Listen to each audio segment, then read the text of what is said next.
As you can see, forklifts are not toys. When used safely, they save you time and make your job much easier. This program is simply a review of safe operating rules. First of all, anyone operating this equipment must be trained and authorized by the company. Your license means you have received training and are capable of safely operating this equipment. Once you're trained and authorized, the rest is up to you. You're expected to have the maturity and responsibility to operate this equipment efficiently and safely. Don't take this responsibility lightly. A forklift professional doesn't cause property damage or injuries. Everyone wants to move material efficiently and quickly, and that's your job. But you don't have to speed or violate safety rules to do a good job. We realize equipment operators get in a hurry, especially if you're sitting on a forklift all day, but how much time and money do you save by spilling loads, running into doors, walls, sprinkler pipes, or other materials? The time you save by speeding and cutting corners isn't worth one minor accident. You're much more productive working safely and obeying the rules. All we ask is for you to perform your job professionally. Let's review a few engineering principles so you'll have the knowledge to make your own decisions and exercise good judgment. Forklift equipment operates on the fulcrum principle. Two weights are balanced by a fulcrum. The counterweight or engine and heavy metal parts counterbalance the weight of the load. The fulcrum point is your front tires. The data plate attached to your forklift provides the serial and model numbers, and it also tells you how much weight you can safely lift and how high the forks can be raised. Generally, the data plate shows 3 different lifting capacities. Each of these capacities are determined by the load center. A 5,000-pound capacity at a 24-inch load center means you can safely lift a load weighing 5,000 pounds if the load center is 24 inches. You can safely raise this 5,000-pound load to the maximum height listed on the data plate if the mast remains in the vertical position. The load center is the distance measured from the center of the load to the vertical face of the forks. On a standard 48-inch by 48-inch pallet, an evenly distributed load would have a 24-inch load center. If you go back to the data plate, you'll see other capacities based upon a 36-inch and 42-inch load center. If your forklift is rated at 5,000 pounds with a 24-inch load center, it may read 4,000 pounds at a 36-inch load center. You can quickly tell a longer load center decreases the lifting capacity. A 42-inch load center may decrease the lifting capacity to 3,000 pounds. You must know the load center of your load to determine the safe lifting capacity. If you're not sure, ask your supervisor for assistance. Remember, when we stated all these capacities, it included keeping the mast in a vertical position when lifting. If you tilt your load when it's raised, you're changing the load center. If you have a maximum capacity load on your forklift and you tilt the load, the forklift may become overloaded and tip over. There's another engineering principle that's important to keep in mind. Your forklift's center of gravity is somewhere towards the rear of the vehicle. This center of gravity shifts towards the forks as the load is raised. Forklift manufacturers take the shifting of the center of gravity principle into account when they determine the lifting capacity of the vehicle. Operators should also understand this principle because you may lift overcapacity loads, and when you try to raise the load, the shifting center of gravity may cause the forklift to overturn. Let's not forget how much the lifting mast weighs also. If you try to tilt a raised load, the weight of the mast, the load, and the shifted center of gravity can become an accident. Forklifts have high centers of gravity and a narrow wheelbase. This means you must operate the equipment slowly and not speed or make fast turns. The center of gravity could shift to one side and cause your forklift to overturn. Forklifts are engineered to provide safe, efficient operation. However, accidents and injuries occur when operators fail to understand these principles or when they fail to follow the safe operating rules. Let's look at the stability triangle of the forklift, which is created by the front tires forming a triangle to the center of the rear axle. Forklifts are engineered on the 3-point suspension system. The first 2 points are the front tires, and the third point is the pivot pin on the rear axle. The pivot pin helps the rear wheels move up and down as the rear tires move over bumps or uneven surfaces. The center of gravity must always remain inside this triangle or the forklift will overturn. If you raise a load, the center of gravity shifts toward the front tires. If you make a fast, sharp turn, the center of gravity shifts toward the side. If you have a raised load and tilt the forks back, the center of gravity shifts toward the rear of the triangle. Tilting forward shifts the center of gravity toward the front.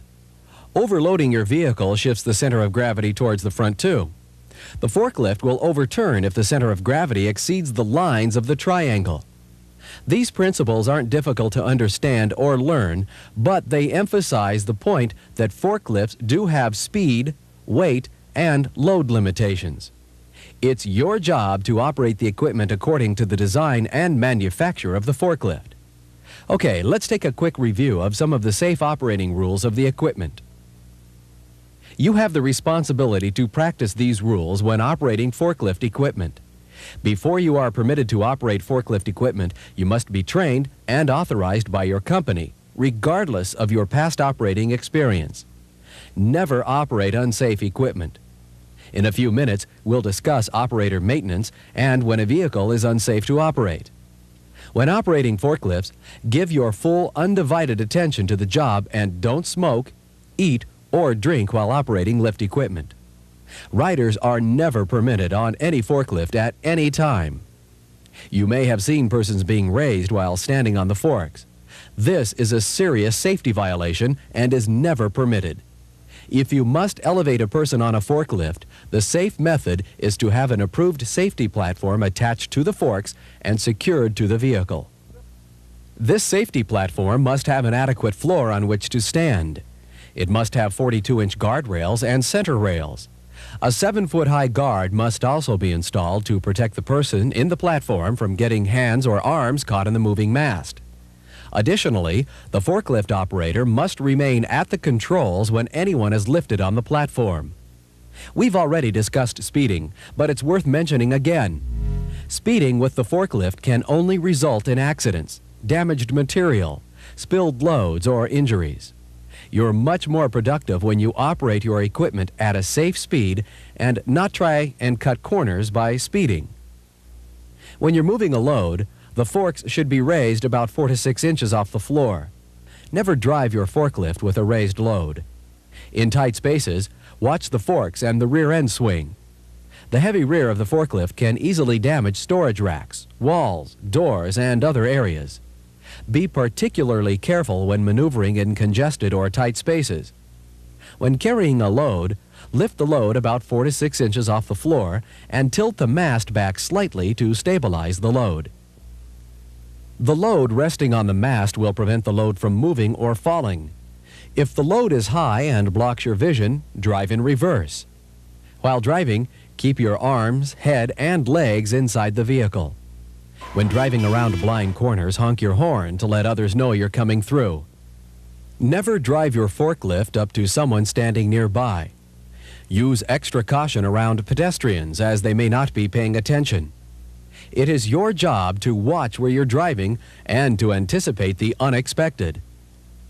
Of course, don't allow anyone to walk under raised loads. Parking your forklift out of the way and not causing it to be a hazard is simple. Lower the forks to the floor with the mast in the vertical position.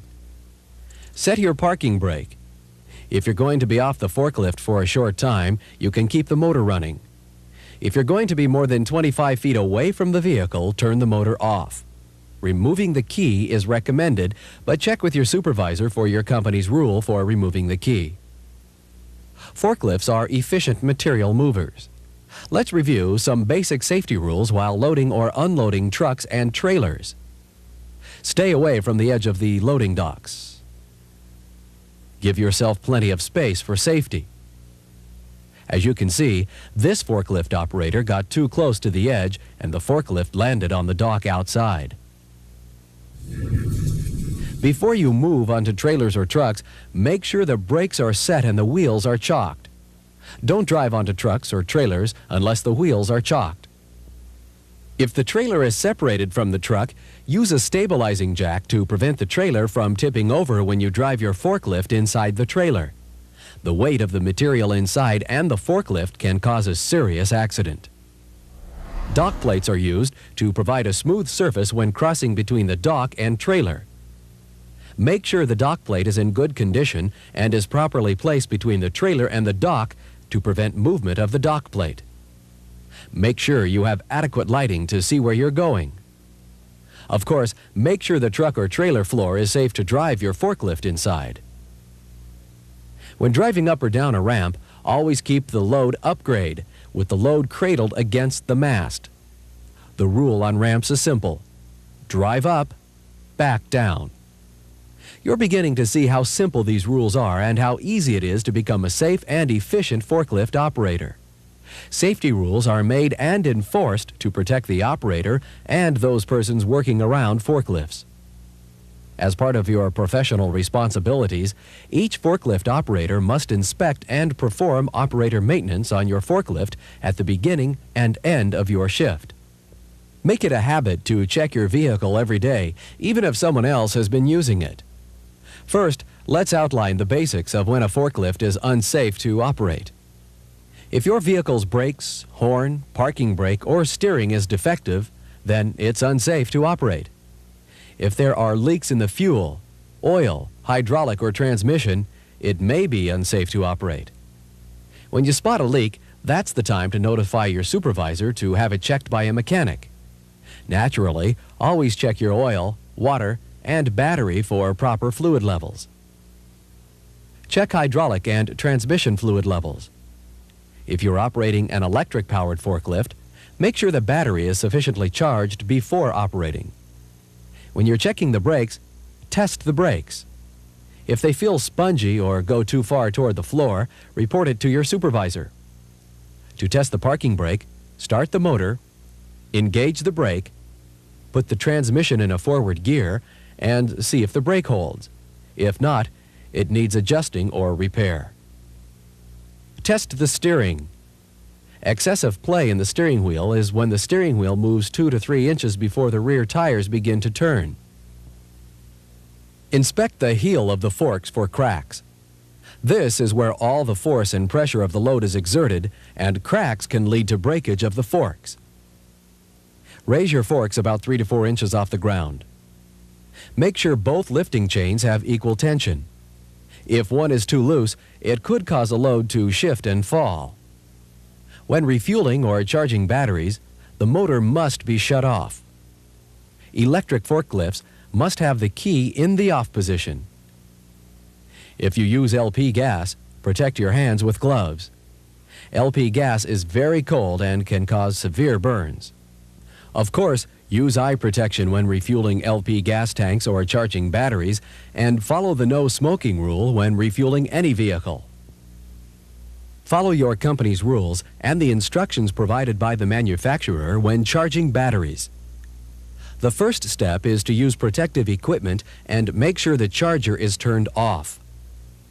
Never smoke or create sparks near batteries, as hydrogen gas is highly flammable. Disconnect the power cable and connect the charger to the batteries. Make sure the water level is sufficient. Leave the vent caps on the battery, then turn on the charger. Make sure you have plenty of ventilation, as batteries get quite hot when charged. After charging the battery, allow it to cool 2 to 3 hours before using the battery if at all possible. Again, we're using common sense and standard safety rules for protection. Your company may have additional safety rules, so it's always best to learn and follow published safety rules. Follow the manufacturer's instructions. Operator maintenance is your responsibility. If you feel your forklift is unsafe to operate, always report it to your supervisor. Well, that's about it. Nothing exotic, no hidden secrets. Basic safety and common sense. The most important part of any safety program is you. If you have a professional attitude, safety will be part of your job. Thanks for listening and watching. Keep up the good work and take safety home with you when you finish the day's work. Thank you.